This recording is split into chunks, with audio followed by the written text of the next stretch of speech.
So resources. It's a really interesting topic because I feel like I have a good understanding of why people are developing them. But I also feel that we can't ignore the fact that some of it is profit driven, some of it is about awareness raising, not of the issue, of the actual organisation making them and putting them out. Some of it's tick box. It's like, you know, we've made a resource on this, so that means we've dealt with it. If we show this to these children, we can say that they've had a session on insert topic here. And it's actually not being shown to be brilliant practice. There is currently the rollout of Kaylees' love story. There has been other rollouts of resources all over the country, and because I have the benefit of working with all different local authorities, police forces, and you know, of all over the country, I hear the same stories everywhere I go. There are schools being told to roll this stuff out, and they're literally dragging 100, 200, 300 kids into a huge assembly hall or lecture theatre or whatever it is, showing them a really, really impactful and distressing resource, and then they're going to maths. Like, we know that that's not okay. Why are we doing that? How have we got away with that? I don't, you know, if that went into my kids' school, my kids are 9 and 6, they're not going into that. The reason they're not going into it is because there's no wraparound support, there's no professionals left in the school to actually do any work with them whatsoever, there's no workshops afterwards, there's no pastoral care that's being afforded to it. It is literally, let's just knock this resource out and then we can say that 1,200 children have seen it in our school, isn't that brilliant? No, not really. Are you going to work with the, you know, and then also people that are saying, oh, we got 5 disclosures out of that, isn't that good? Not necessarily the best way to get a disclosure though, is it? Freaking a kid out that if they go online they're going to get their head smashed in with a brick. We've got to start thinking about this stuff. So resources is one of my biggest bugbears. I've been talking about it for ages, and the backlash that I get from it is getting a bit boring now, because actually it's not about the quality of the resource, because the resource can be used. I'm not saying ban them. I'm saying don't use them with little children in a school with poor wraparound support, no planning, and then expect children to be okay. Also, draw some parallels. If you, as an adult, tomorrow were sexually assaulted or raped, and you went to a SARC or you went to an organisation and asked for support, and they sat you down in a couple of weeks' time and got you to watch a DVD about being raped or sexually assaulted, and then the plenary questions from that resource said things like, what could she have done differently, or who could he have told, or what signs should they have seen? I don't know about you, but I'd be furious. I'd be putting complaints in left, right and centre if somebody did that to me. That is evolved victim blaming. That's what that is. So actually the use of resources, it's becoming a little bit skewed, and we're just sort of pumping them out now, and then they're being held up as best practice, but nobody's actually tested whether they're best practice. We've, you know, a lot of the resources are developed by talking to children, but that's not testing best practice. It's definitely not testing effectiveness or validity. It's not testing for vicarious trauma.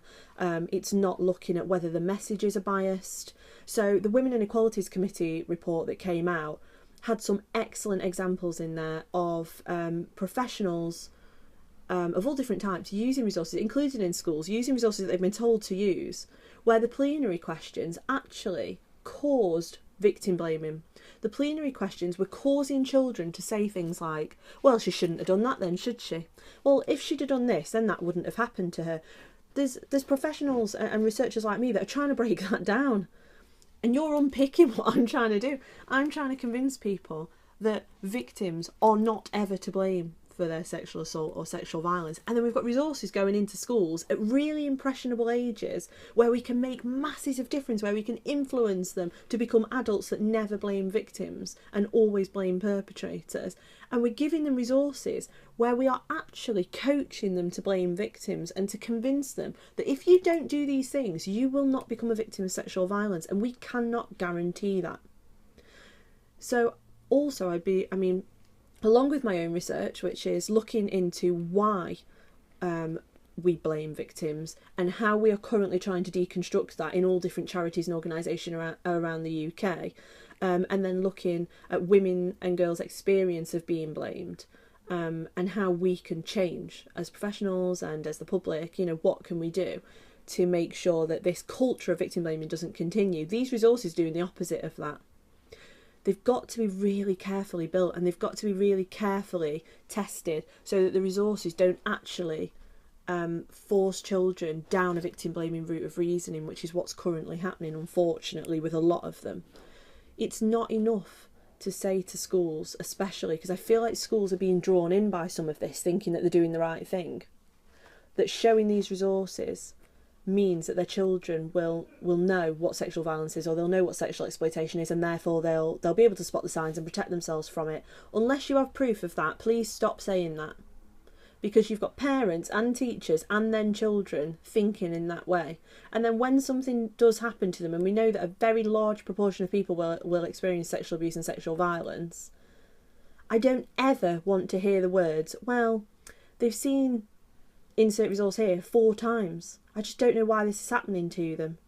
Now, that might seem daft, but I spoke to a professional in January who said those exact words to me, but from a point of view that she'd been criticised for arguing that the resource was ineffective, that they had shown My Dangerous Lover Boy 11 times to the same child that was of high risk of CSE, and then it was put in a report that the child had seen it 11 times and still wasn't taking it in, and therefore it was her own fault. 11? What 11? 1, okay, fair enough. 2, I'm still not happy about that. But 11?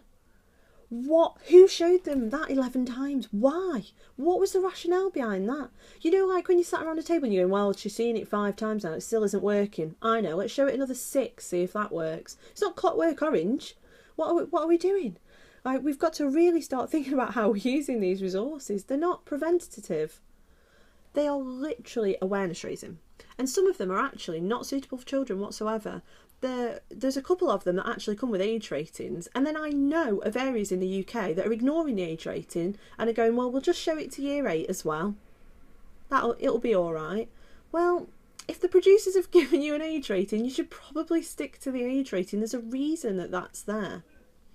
So we've got resources now that I feel that if we're gonna start spending money on research, and we're gonna start spending money on expertise and response and that sort of thing, we need to be a lot more self-critical in the development of these resources. Wouldn't you rather, as an organisation, put out a resource where you can say, this was tested with a group of experts in, let's say, for example, psychoeducational intervention. We have tested this with samples of children of different ages, and we can tell you that it will work with this. However, what we have found is that it doesn't necessarily work if you use it in this way. We also know that our original set of plenary questions and materials were not effective, so we've changed them, and we invite your feedback on them on real world samples, because we need to know whether, for example, it's not applicable to different cultures, or boys don't like it, or girls feel like it alienates them, or younger children don't understand the plot, because we've already done testing on it. We've got an idea of where it sits and who should be using it and who shouldn't. We know that it shouldn't be used with groups of more than 4, because after that the distress levels go up, because children don't feel empowered in a very large environment. We haven't got none of that. None of that's been done, and those are the sorts of things that I'm talking about. When I say to people, is it tested, and they say, yeah, we let 8 kids watch it and they said it was great, that's not tested.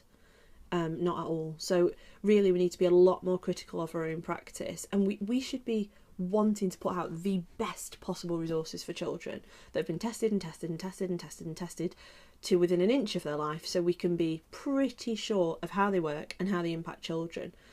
Showing the same resource 11 times and then moaning that a child is still being raped every day is absolutely diabolical practice.